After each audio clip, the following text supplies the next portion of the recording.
Now shifting focus to international politics, big move by the Donald Trump administration. In a significant expansion of President Trump's immigration crackdown, the State Department is now reviewing the records of over 55 million foreigners who hold valid US visas for potential revocation or even deportable violations of immigration rules.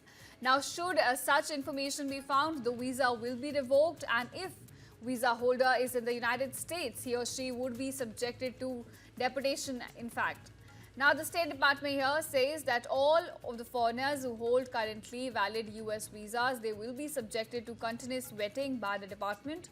And remember, this move by the administration follows an announcement earlier that said that it will look for anti-American views, including on social media, when assessing the applications of people wanting to live in the United States.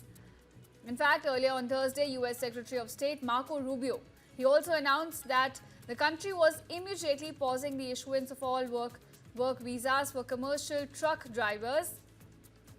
He also claimed on X that foreign truck drivers were endangering American lives and undercutting the livelihoods of American truckers. So clearly, a very crucial announcement coming in from the Donald Trump administration.